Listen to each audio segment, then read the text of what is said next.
All right, awesome humans. Hi, everyone.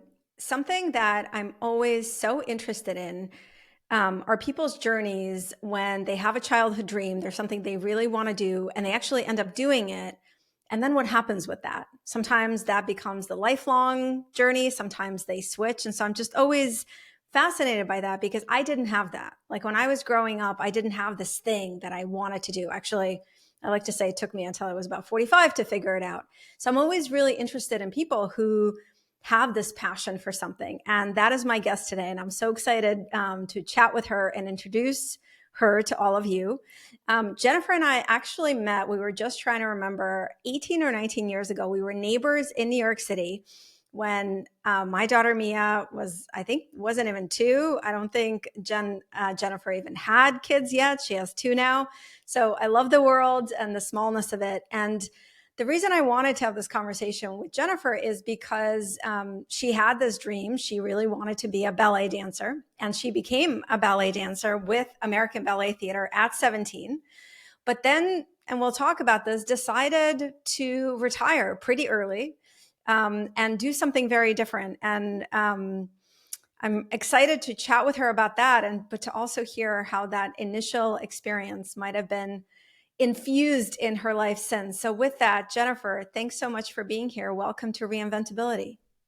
Well, thank you for inviting me. It's really nice to connect. I think it is, I agree with you. It's really special to meet people and then, 10, 20 years later, reconnect with them. And it's kind of like no time has passed. And I've loved watching your daughter grow up and mature and blossom into the beautiful young woman she is now. It's full circle. It is It's full really nice. circle. It is full Yeah. circle. And I think Jennifer and I can both just, this is like a plug for social media can be great.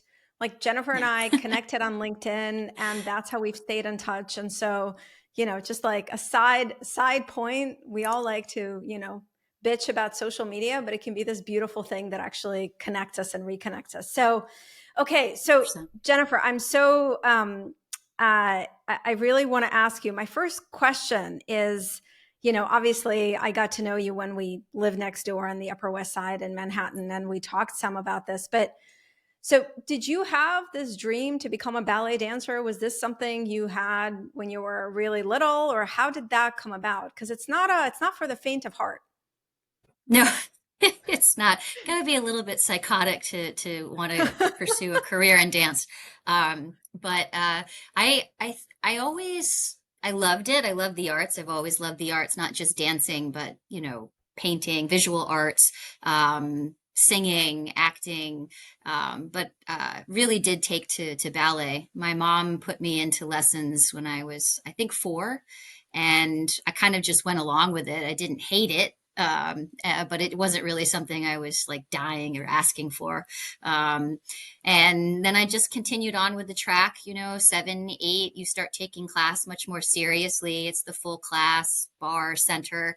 And I'd say probably by the age of 12, I kind of I kind of was at a crossroads because it becomes very intense. You either have to be taking class every day and you're going to start point work, and you start other disciplines too, like jazz and modern and tap maybe, and really kind of expand is more a full dancer. But it also takes up a lot of your time, and 12 is kind of a fun age to be social, and you're getting into middle school, and you want to be social and hang out with friends, and the daily grind of going after school to the studio and rehearsing, and then you have multiple classes, and then maybe rehearsal and time on the weekend, and it really becomes like, okay, do I want to just drop this, or do I want to really pursue it? And I almost quit when I was 12. And I think it was probably the only reason why I didn't was there was a male teacher that came into the studio and kind of took over as like artistic director at Wayne Center for the Arts in Worcester, Ohio. I think I probably had a crush on him, and it was my first I time love that. that I actually saw male dancers, because I had always been with female teachers and hadn't really been exposed to what else was out there.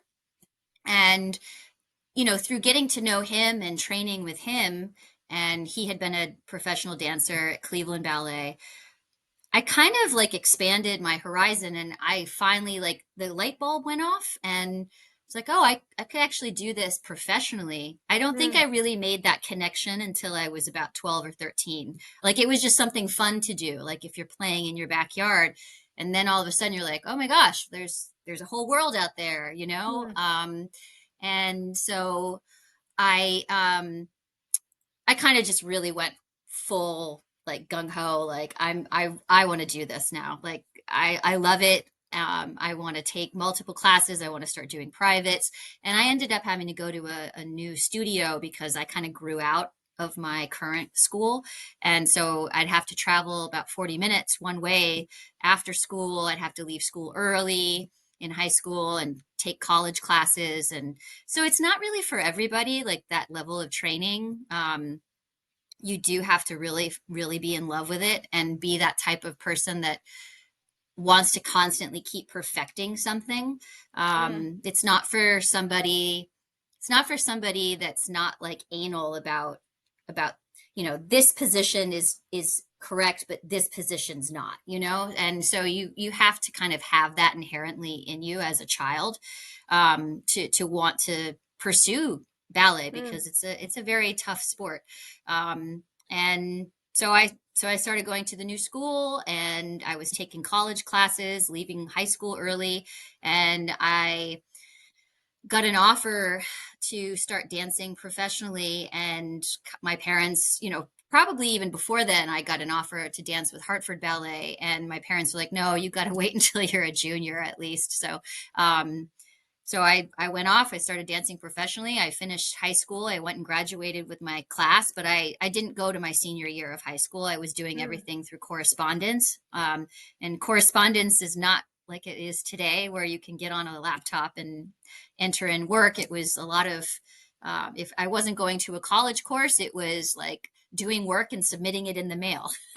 So Yeah, yeah, it yeah. was a strange existence, but so I finished, and kind of the rest is history. I started dancing with American Ballet Theater and moved to New York City, and had a full-time job, and it was pretty wild. I mean, that amount of responsibility, at such a young age. So I want to ask Dancers you are about that. strange.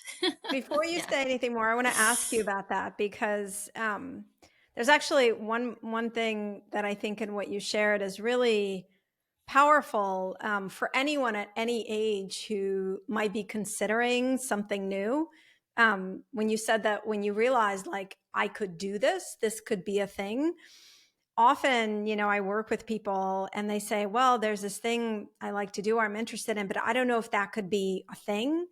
And that's the thing, we don't know until we try it, right? Like it's not possible to sit on the sidelines and like, oh, well, let me observe this journey. Could I be a ballet dancer? You have to really be in it. And I love just what you were sharing and how much dedication it takes, but that's what it takes. And, like I'm thinking of this woman that I'm working with, one of my mentorship clients. She's in tech and she's a senior executive in tech, but she's just has a lot of creativity and it's like pulling at her, and she has done a lot of craft and things, and she keeps saying, well, I don't like, how could this be a thing? I don't even know. But that's a thing, we can't tell it from the outside. So I love that in what you shared. Like you had to be in it, you had to dedicate yourself and put in the hours and put in the work to figure out this could be a thing. But I want to talk about, you're at American Ballet Theater, which is it's one of the top companies in the world to be dancing with. You're 17. I mean, my daughter is 20. I'm trying to imagine her with a full-time job. She's very responsible, but still, I think um, and as you know, I grew up in Russia and I actually did ballet and then switched into more modern dance until we left at 13. So a different level, but still, we did the Russian way, 4 hours a day, 5 days a week, pretty hardcore. But I think from the outside, we romanticize ballet dancers, beautiful, and the movement is beautiful. And I'd love for you to just talk a little bit about like the actual, the world on the inside, like what it was like to be a professional ballet dancer. Um, it was surreal. I will say, like the first day that I go in to take company class and you're standing behind somebody that you've had on your wall on a poster, it's surreal. You have to kind of, you're like, am I really here? Am I really doing this? Am I really, because part of it is like you don't even realize that it is a job because you've been doing it your whole life. And so it's routine. It's like getting up and getting dressed and having breakfast and going to school. It was like that for me. And to be doing it with that company and getting to travel all over the world and it's a kind of a pinch me moment, like, wow, this is pretty cool. Because part of me, like, I never really had a goal to get to ABT. It was just I really wanted to dance professionally for a while because I liked it and I was talented at it and I thought it would be cool. But I definitely had the pinch me moment, like, wow, this is happening. Um, it also like turns into a job because it is, and it's different because you're rehearsing a lot. You're going to class at maybe 10 o'clock in the morning, and class is about an hour and a half, and then you might have 15 minutes, and then you start rehearsing, and you're in rehearsals all day until 7 o'clock at night. Um, and then when you're in performance or traveling and you're at the Met, you're performing eight shows a week and rehearsing in between two during the day. So it's very grueling. It's very exhausting. It's hard being on the road. I think when I was young, it was exciting. I could never sit in coach flying to Japan for 18 hours anymore. Like, I don't know how I did that, but you just don't even think about it when you're young. But it's weird because you've had this thing that you love doing and now you're doing it for a job and it's your livelihood. And so for me, the cracks started forming fairly quickly because I just was bored. I wanted to learn about other things. You have to study ballet so intensely to get to that level. Um, and I was tired of talking about ballet all the time. Everybody, it's like talking shop. It doesn't matter what industry you're in. Yeah. Yeah. I work in a public accounting firm now, and people are talking about, oh, this client and the tax and this and that. I get it. But I just was tired of talking about ballet all the time. I wanted to learn about different subject matter. I wanted to talk about current events. I've always been interested in business. I used to make like fake businesses when I was sitting in my room at home, like as a child. Like I just love it. So I kind of knew early on, a couple years into dancing with ABT, that I probably wasn't going to last for too long. But I lasted 5 years, and I'm grateful that I did it. I got to check off the box, but I also dancing is it's a very weird sport because it's so pretty, it's so beautiful. You have to make it look so effortless.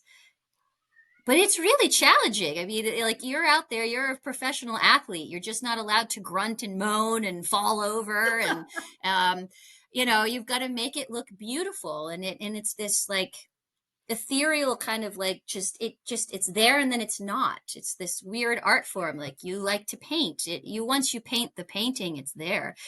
Dance is not like that. it's Hmm. it's it's over, it's gone, and so that's what makes it so beautiful. But um it's also very hard on your body. My feet are forever mangled. Can't date somebody who likes feet because it's just not going to happen. But it's just the war wounds that you have, and I'm grateful for them, and I wear them with pride. But bunions, hammer toes, that's what you get. And you can't do it forever, unfortunately. And I knew that in my early 20s. You start to fall apart. You start going to the physical therapist more and more, even in your early 20s, like Mm. bursitis, and my knee hurts and my back hurts. And so by the time you're 30, you're old, Mm. and that's pretty crazy to say, but in the sports world, that's just how it is. And so I knew that I didn't want to do it forever, and I knew that my body wasn't going to last forever, and I just really wanted to like go out on a high note. And people thought I was crazy, I had many years left to dance if I wanted to. I could have moved to a smaller company and been a principal dancer if I wanted, but I just really wanted to go do other things. So Well, I want I to said ask you goodbye. about that because I think it's an incredibly self-aware and courageous choice because American Ballet Theater is one of the top companies in the world. And here you are, right? It's, the golden handcuffs in the ballet world, right? Like you're in the best place. Yeah. And it can often be really hard. I mean, just in my own experience, I am like you. Even when I didn't realize it, have always sort of followed my inner voice, even when on the outside it didn't make sense to leave a really incredible job that's making a lot of money or a really famous company. Um, but it's hard. It's challenging because, and you said, so I'd love for you to, I just want to hear a little bit more about, you seem very confident about your choice, but did you have doubt? Did you, about leaving something that you worked so hard for and you were kind of at the pinnacle of it, to go and do something very different? I think you went to FIT, Fashion Institute of Technology. So like very different. Did you have doubt or did you sort of kind of realize this was the right thing?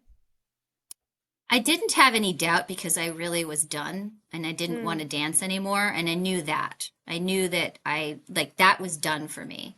Um, I really feel for a lot of dancers because they're not able to make that decision very easily. They have a hard time grasping um, what to do next because they've been in this profession for their whole life, mm-hmm, decades and decades. That's all they know. And it's very scary. And I think you get so addicted to the high of performing that you want to keep going on that stage. There's nothing more thrilling. And when I go to a concert, I feel it. I know what it feels like to stand up on that rock concert. I know what it feels like. There's this amazing amount of power that comes into you, and it makes it up mm-hmm. for all the pain and suffering of years that you've gone through in that one split second that the audience is appreciating what you're doing and clapping. So it's really challenging on many fronts because you're probably, you haven't gone to school because if you're really a good dancer, you go straight out of high school. You don't go to college. So you don't really have a degree to fall back on. You probably don't have any other interests yet because you've only been doing ballet or choreography or whatever. Um, and and then you've got that component where I just want to keep performing because I want that high. I want those accolades. I want to feel great about myself. So Yeah. it's hard on a lot of different levels. But for me, I knew I didn't want to dance anymore. I was done with it. Did I know what was next? No. I had no clue. I just was like, I like fashion, but I like business. I want to learn all the business of selling fashion and buying and then switched into like home product development. So it it was more just like a stepping stone for me. I knew that I didn't want to lose like being around art and creativity, but I've always gravitated towards business and learning about business. So for me, it was just exciting and fun, and I didn't know what the details were of what's next, what's the next step, but I just knew I didn't want to dance anymore. So it took some time to figure it out, but yeah, I definitely knew it was time. Well, I think there's something in what you said that I think is something resonating with everyone listening. It's resonated with me in different ways in that when we spend our life doing something for a long time, it kind of becomes who we are, right? Like it just becomes, and it doesn't have to be art. For me, I was a tech executive. Like that's what I was. I built tech companies. And that's how I started to think of myself. I build tech companies, and that my all my like life aspirations were like, okay, I'm going to build this tech company. I'm going to build this tech company. Yes, it's going to Yeah. help people, but this is what I am. And I think one of the really challenging things for people, um, when we're talking about reinvention is to recognize that actually they're much more than that one thing, that even if they've done it their whole life, 20 years, 30 years, 40 years, 60 years, that we Hmm. all have multiple dimensions. Just the other dimensions, we just haven't 100%. exercised them yet, but they're Yep. there. And I think it's a really Yeah. important. Yeah, go ahead. I really, that is something that I try to tell students, particularly art students. My daughter goes to Dreyfus School of the Arts, which is one of the top 100 high schools in the country. It's a public art school, but it's very much high, like very high academics as well, which I love. And it's in Palm Beach County. And I see a lot of the students that are so talented in a particular area of art, and they're confused, just like we all are when we're in high school. We don't know what we want to do, and I try to tell them as much as possible, because they look at me, I've this dancer that achieved, the top company, but you can get so much satisfaction just by being good. And by that I mean that pursuit of trying to be the very best you can be at whatever you're doing in the moment.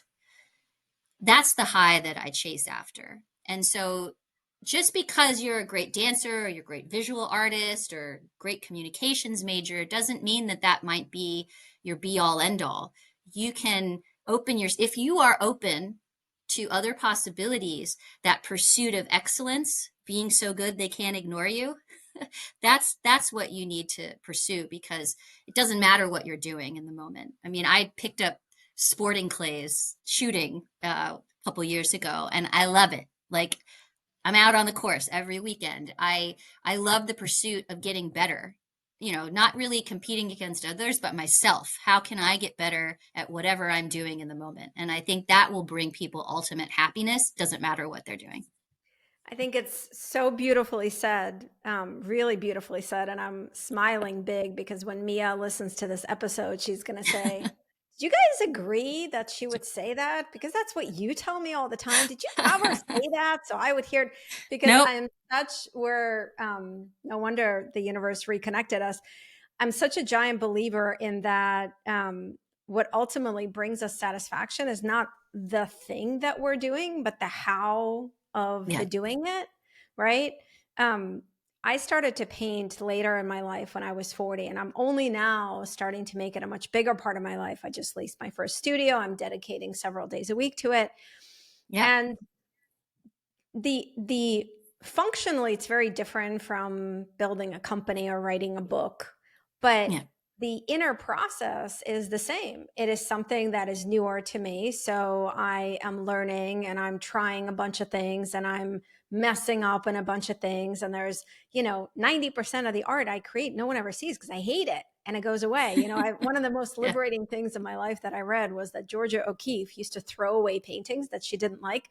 As soon as I read that, I was like, because I always felt like Have if I you should, ever been out to her property? we haven't been, well, it's not true. We went out to her main one in Santa Fe, yes, and the Yeah. mountains where she Coast lives. Ranch. Yeah. Ghost Yeah. Ranch, yeah, we got to go, but I wanted to visit kind of Because I was more going to of the. say you should, if you No, haven't. we It's I did. We think did you'd because Santa Fe is like one of my favorite places in the world anyway, but it was very yeah. liberating. But the point is, to what you were saying is, that is what's giving me satisfaction, is that I'm creating something new, that I am Yeah. working on something, that I'm creating something that didn't exist. That is the same thing as writing a book. Yeah. That is the same thing as building a company. Just the materials are Yep. different and the I like to outcome. knit. I like to crochet. I like to create things, and it doesn't matter. You can create a business, like you said. You can service your clients and whatever services that you're offering to them. But again, it just goes back to being the very best that you can be at whatever you're doing. And that that not only brings you satisfaction, but it makes you indispensable. It just does. And So, my other thing, and this is what I'm want to ask you is, um, I wonder how your experience.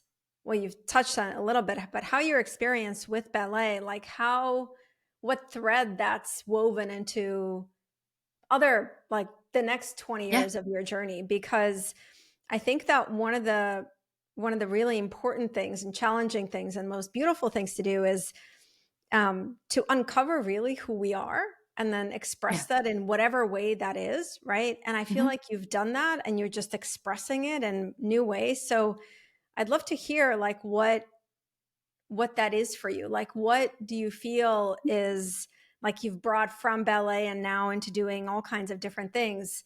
And I think part of what you said just now is you love to Yeah. just get really good at something. But what else? Like, what do you feel something maybe ballet has taught you that you've brought into other careers and parts of your life? I'll get to that, but you were saying something that struck with me. I really feel like we're not the same person all the time. Like how I feel, what's important to me, what I want to do changes Hmm. every few years, like things that I thought were very important, non-negotiable things that I was pursuing in my 30s, I'm not pursuing anymore in my Yeah. 40s, or, experiences that I want to have. And so we're constantly changing, and that's okay. I feel like sometimes society, especially with young people, wants them to identify with something and like just that's it. And it's so much more fluid than that. And so that all fits into like what am I doing now, or what interests me, and what can I get good at now. So I just wanted to say that because it popped into my No, head I when think it's, you were I speaking. love that. I love that you picked up on that because I think it's actually essential to what we're talking about is that we all have so many more dimensions to ourselves than often we allow ourselves to Yeah. see. And Hmm. that's how I define reinvention. That's why I wanted to do this whole podcast. To me, Yeah. reinvention is not about becoming someone else. It's just becoming more of who you are Yeah. and just uncovering more of those dimensions, right? You are still Yeah. a ballet dancer. We were talking before we started recording that your Yeah. daughter needs a little bit of help and you're going to rent a studio. Like you are still Yeah. that. I'm still a Hmm. tech executive. I advise companies, I help entrepreneurs. I'm also now an artist. Yeah. That's a dimension that I didn't see before. You are Yeah. um, now in a profession where you're helping clients, right? And I think Yeah. that's so. I think it's. I love that you picked up on that. Is when people talk, they say, "Oh, I'm not sure what my life purpose is." I always say it's not one thing, first of all, but also to me, our life purpose is just to be more of who we are, to uncover those dimensions and then express them in whatever way feels Yeah. good, because that is the purpose of it. So I think I Yeah. love that you picked up on that. Yep. But yeah, talk Like, about, because that was such a, like you dedicated so much of your life to it. And it was such a yeah. foundational experience. How has Yeah. it impacted or inspired or influenced other parts of your life or your life now? I think that learning of kind of not giving up, just the dedication to something. So even if it feels icky or if it feels hard, you don't just give up. That's something that ballet definitely has taught me. I mean, think about just putting point shoes on for the first time.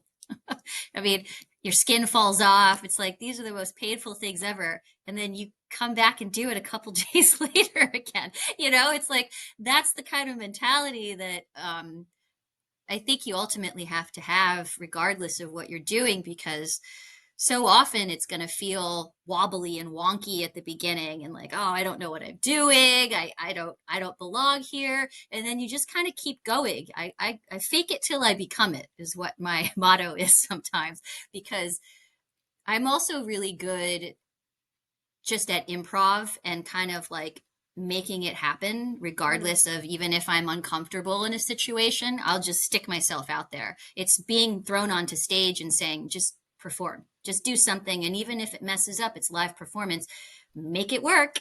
And so I think taking those skills really translate into just kind of, even if you feel so insecure deep down inside, you won't notice it when you meet me, in a particular situation or a meeting, or, going to a first day at a job and you're like, I'm so not qualified for this job, but here I am. And showing up, just showing up every day. It's like, even if you had a bad class, you show up for the next class and you keep working at something. Or if there's a particular step that you're not great at, going and working at it or getting help on it. So it's just it's that relentlessness, I mm, think, that probably it has to be inherent for you to really like something like ballet, but also honing that relentlessness and using it for good. I think I joke to people I can be lovingly annoying, and I think that's how I have opened up a lot of doors. I've been able to connect these wonderful, huge companies to support nonprofits that I like. It's like I love connecting people. I love, sometimes I guess I see that kind of picture of like, how is the ballet formed? There's all these pieces and all Uh-huh. this different choreography, but it makes the ballet. And so I like taking that in my professional life and like, connection. It's like doing business development. I like this person and I like this person. If I connect them, then they'll help each other. And then it ends up helping me in the long run, and kind of that whole ballet of life, right? So I think it's just that, fall down, get back up again. Live performance sucks, but you just got to keep going. And yeah, the relentlessness. I, So I, I think it's beautiful. And I love the analogy. I just keep thinking about because so I only did a year of On Point because in Russia, again, there's this, I don't know if it's still the same model, but the model was everybody starts classical ballet and then you split. You either hmm go into classical ballet or you do something a little bit more reasonable for life, which is like, yeah, it's called choreografia, yeah, choreography. So it's like modern folk. And that's what I ended up doing. yeah. But I remember that, and it was just an absurd pain, an absurd notion, and you're wobbling. But I just love your analogy.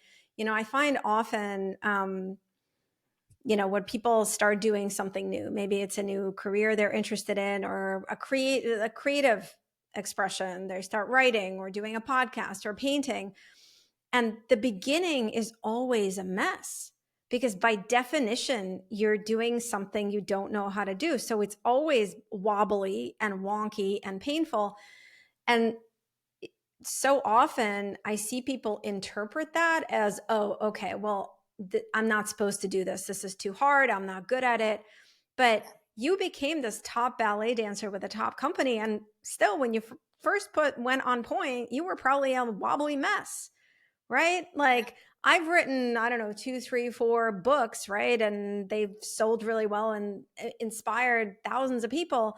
But I threw out 100,000 words from my first book. 100,000 words went in the trash. And that's not even mentioning how many tens of thousands of words were edited out. And so I just want to I think there's a real important gem in what you're sharing, in that when you're doing something new, like expect to be wobbly, expect to fall, expect that it's a mess. It's not a sign you're doing it wrong or you shouldn't keep going. It's just a sign you're learning something new and it's challenging, and to actually find 100%. joy in it. And I And I think think it's, go ahead. I've been very fortunate that I've gotten to work with some of the very top people in their industries, whether that's globally learning, finance, quantitative finance, machine learning, now family office.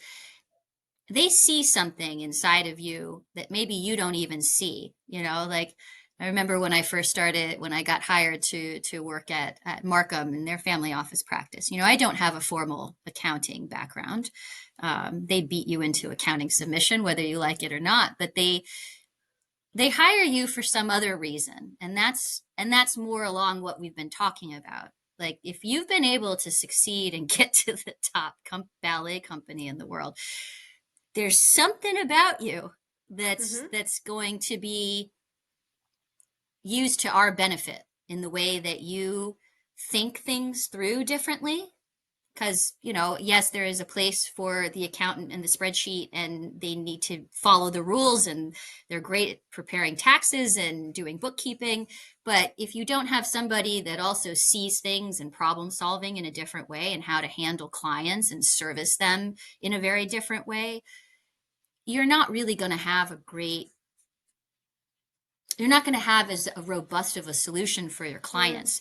And the wise business owner who sees that and understands they can't hire 10 accountants or 10 bookkeepers that are all the same. They need to infuse with talent here and there and train them in certain technical skills, but what they bring to the table is invaluable, and you can't teach people.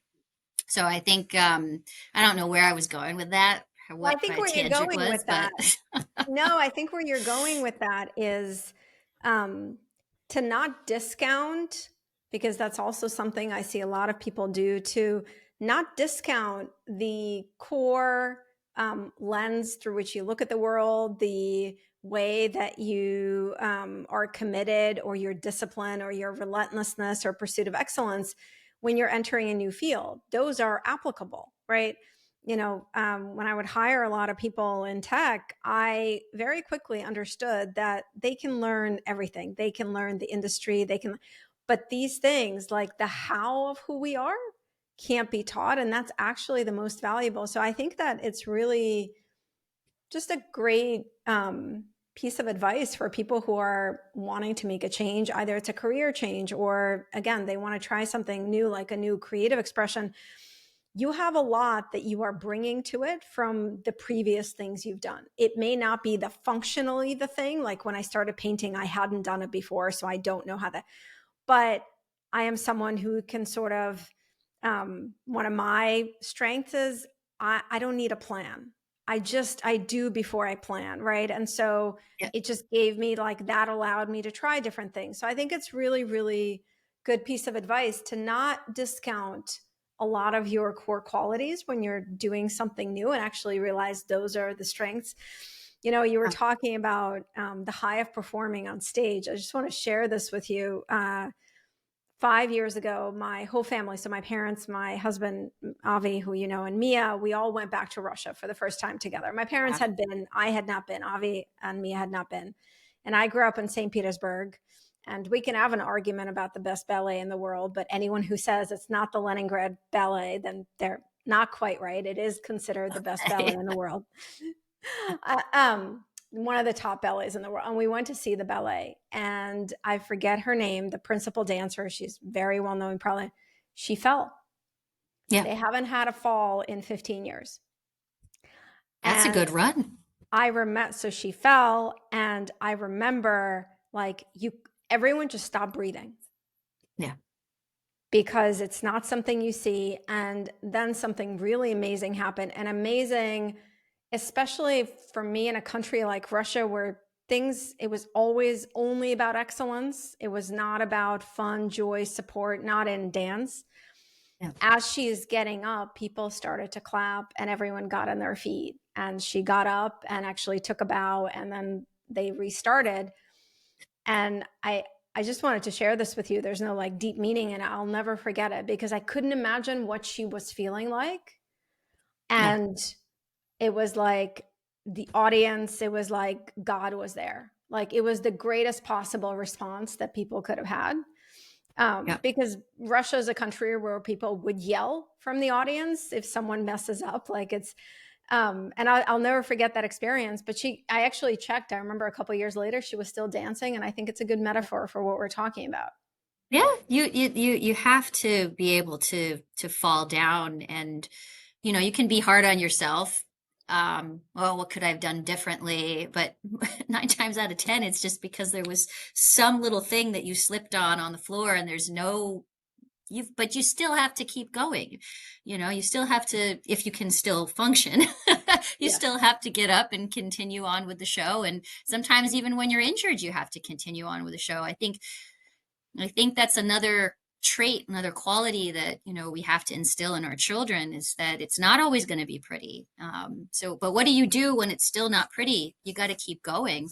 Like oftentimes my daughter will say, "Oh, well, so and so, my friend, she's just not feeling it today, so her mom lets her stay home from school." And I'm like, How does that make her learn anything? Like, there are so many days, Allie, where you're going to have to feel like crap, get yourself up, maybe get kids out the door and go to work.